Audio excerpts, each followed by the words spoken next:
Et bonjour, c'est French Leon et aujourd'hui on va parler de mes nouvelles caméras, de ma nouvelle caméra que je viens d'acheter hier soir. C'est parti. La première caméra dont j'ai envie de vous parler à nouveau. Et voilà. J'en ai fait qu'à ma tête, je l'ai explosé déjà. C'est pas mal, voilà. C'est moi, hein. Je suis super maladroit. Ben, au moins comme ça je pourrais la vendre moins cher et dire ah ben voilà en fait elle a eu un petit uppercut. Comme ça le mec pourra bénéficier d'une petite ristourne. J'ai acheté ça bon 100 $, donc ça correspond même pas à 70 €, donc c'est pas non plus la mort. Après elle a pas trop souffert. C'est la NX Mini de Samsung, on va pas trop faire le malin avec en plus parce que c'est vraiment la première fois que je la fais tomber comme ça, tu vois. Et c'est un truc qui a un petit capteur sympa de 1 pouce. On appelle des capteurs de 1 pouce, mais c'est des capteurs de 8 mm sur... j'ai oublié. Donc ça fait pas vraiment 1 pouce, je sais pas comment on les appelle des 1 pouce. Voilà, bon, ben il a une kit lens, donc un boîtier kit qui est pourri comme tous les boîtiers kit, hein, qui fait, bah lui c'est entre 9 et 27 mm, mais en fait ça correspond à un 24-70 j'imagine, parce qu'il faut au moins, il y a un facteur au moins de crop de 3 je pense, avec une full frame, et bah, 3,5, ah oui le truc il est défoncé quoi. Ah oui, même plus je peux la vendre. Ah oui merde, alors là bravo! Bravo là! Merde! Ah le con!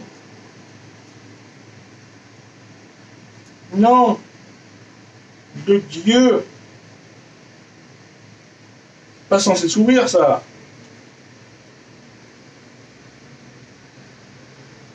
Ah c'est pas grave je crois. Ah mais ça me frustre quand je fais des conneries comme ça. Bon allez on va dire c'est pas grave, de toute façon voilà, le truc c'est... je ferai une petite ristourne au mec, s'il n'y a jamais quelqu'un qui veut l'acheter, je pense que Singapour ils n'achètent jamais des gadgets qui sont pas mal pourtant, tu vois. Même celui-là, le M10, le M10 que j'ai acheté il y a quelques temps, il n'y a pas longtemps, il y a 2 semaines, pendant quelques semaines j'ai utilisé celui-là, pendant quelques semaines j'avais utilisé juste mon smartphone, après je suis passé à celui-là. Entre temps, après, il y a 2-3 semaines, combien, 2 semaines, je sais plus, je suis passé à celui-là, au M10. Il faut savoir qu'il a un capteur APS-C, donc le capteur est quand même balèze, faut même te le dire, hein. Donc il est quand même gros, tu vois. Et t'as vraiment un boîtier qui est tout petit, tu vois, qui est minuscule. T'as vu ce boîtier? Un tout petit boîtier avec un capteur vraiment balèze, quoi.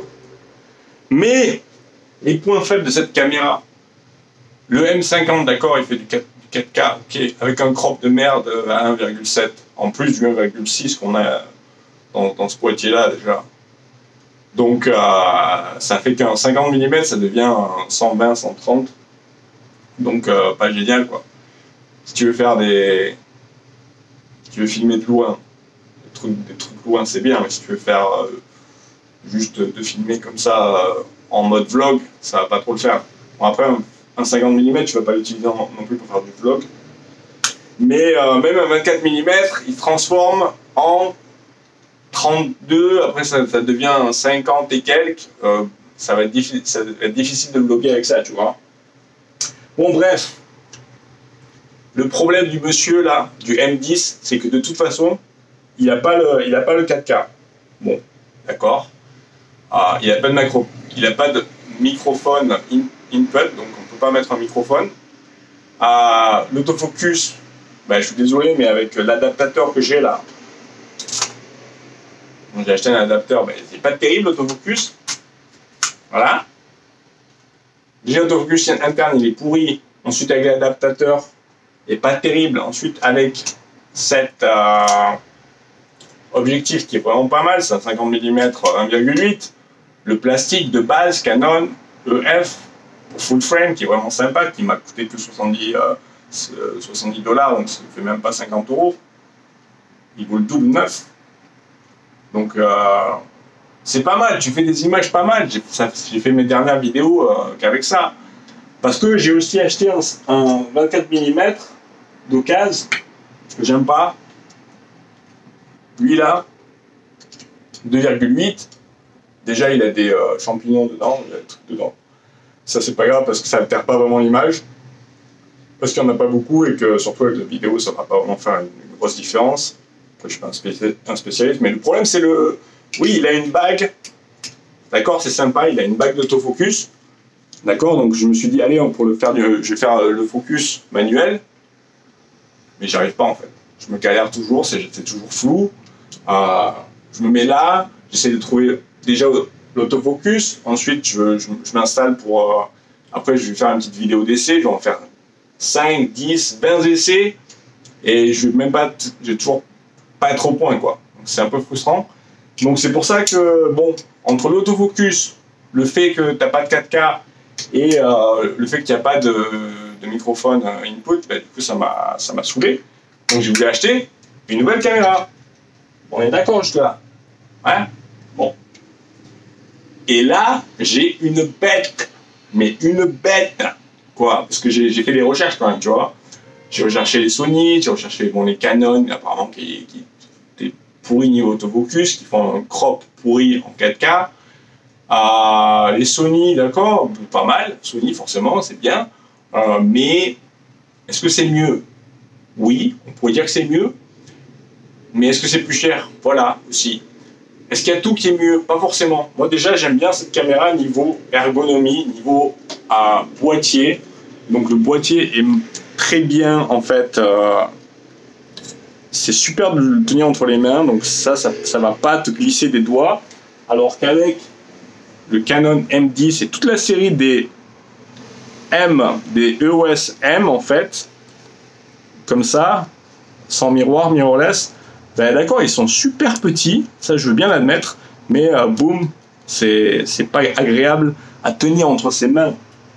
Alors que ça, c'est une vraie merveille, tu vois.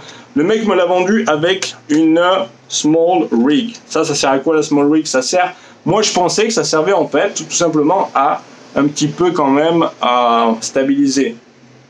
Mais apparemment, ça sert à mettre, à protéger, voilà, si on avait tombé par exemple, et ça sert aussi donc à mettre des accessoires sur la caméra. Donc ça c'était inclus, c'est déjà pas mal. Moi je l'ai chopé la caméra comme ça avec un magnifique objectif dont je vais vous parler maintenant pour 980 $, qui correspond à 640 €. D'accord, c'est pas donné pour une caméra. Il faut savoir que celle-là, oui, elle fait du 4K, jusqu'à 30 images par seconde, 24 ou 30 images par seconde. Voilà. Elle fait forcément du Full HD jusqu'à 60 images par seconde. C'est dommage. Elle fait pas du 96 images par seconde. Elle fait certainement pas du 120 images par seconde. Elle fait du 60. Bon, on peut quand même faire des slow motion qui sont pas trop dégueulasses, qui sont pas non plus top. Donc on va ralentir l'image.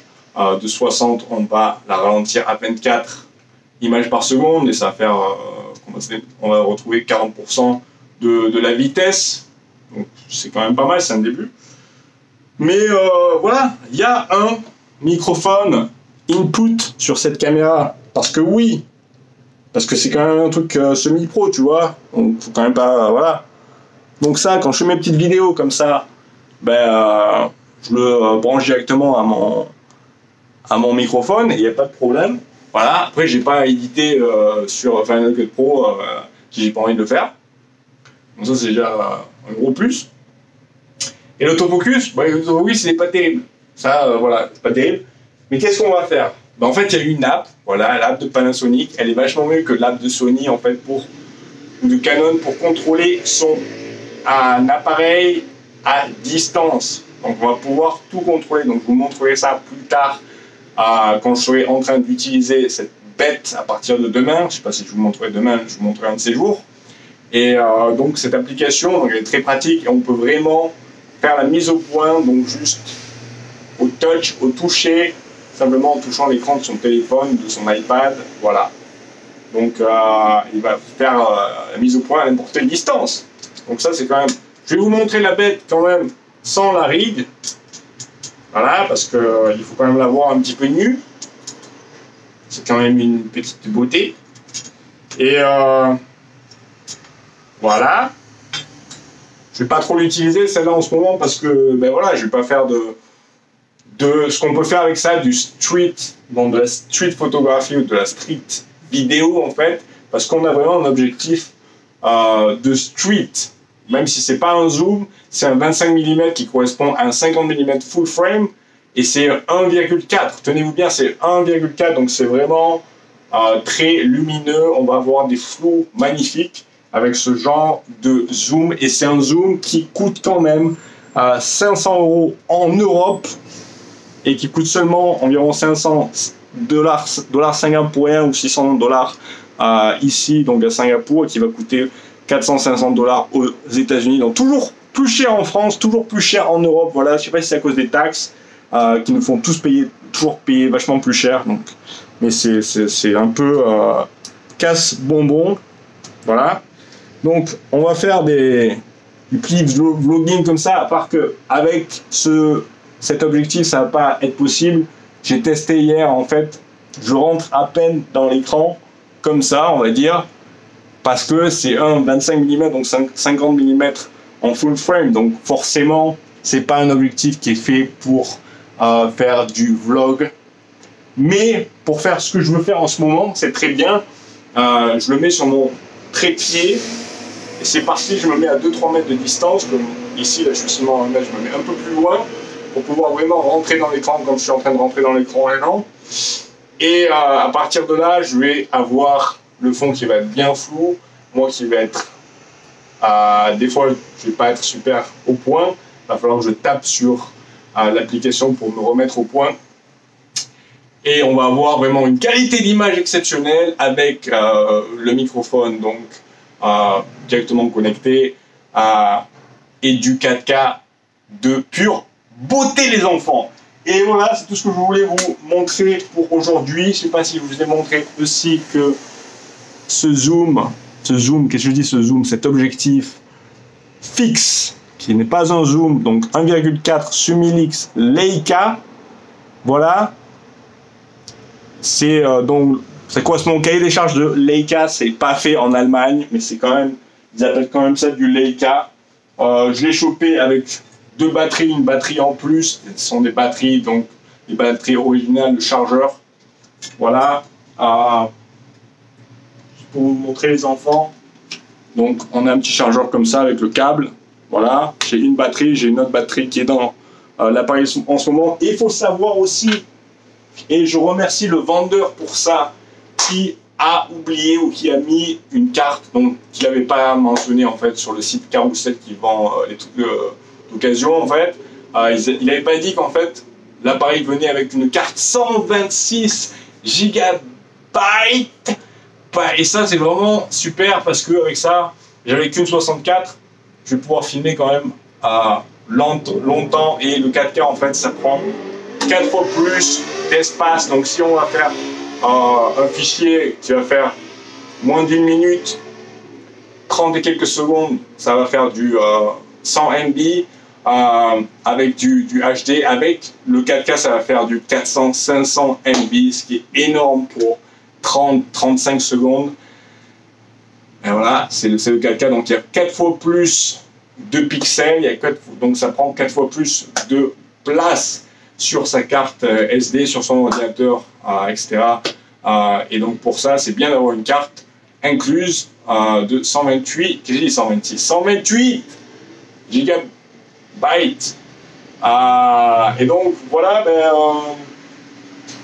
je l'ai chopé pour 980 €, 980 dollars, 640 €. Il faut savoir que le prix neuf de cet appareil aurait été à 1100 dollars singapouriens avec une kit lens, en fait, vraiment un objectif pourri qui va faire du 14 à 42 environ, à 3,5, 5,6 d'ouverture, un truc que si tu fais des photos comme ça, à la va-vite, tranquille, mode touriste, des petites vidéos, voilà, peinard, ça va être très bien, mais si tu veux de la qualité, un petit peu cinématographique, un truc qui est un peu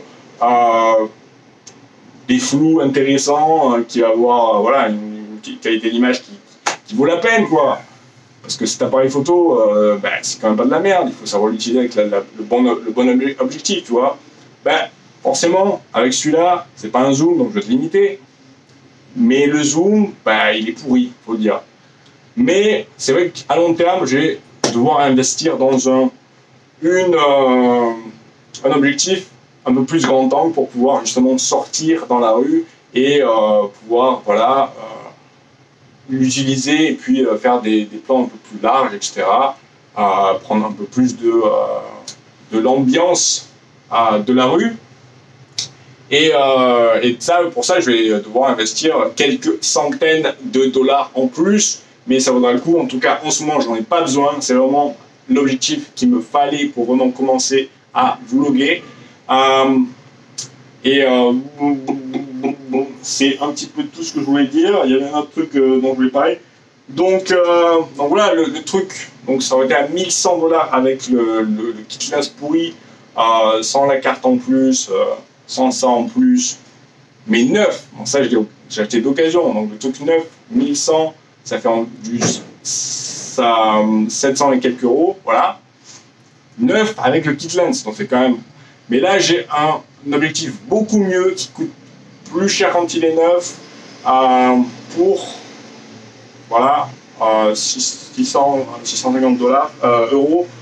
Donc c'est quand même, c'était pas une affaire mortelle, mais c'est quand même une bonne affaire. Je trouve que c'est quand même ça. Je me suis démerdé pour trouver un truc à un prix vraiment abordable, surtout en Asie, parce que cet appareil photo magnifique que je tiens dans mes mains, bah, il coûte plus cher en Europe.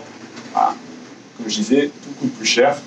Et ça doit vous casser les bonbons, ça, mais moi j'ai de la chance parce que je suis ici en Asie. Allez, bon, ça va être tout pour aujourd'hui. Et à plus, à demain. N'oubliez pas de vous abonner si vous ne l'avez pas encore fait. Éclatez le like bouton et on se voit à demain. Ciao!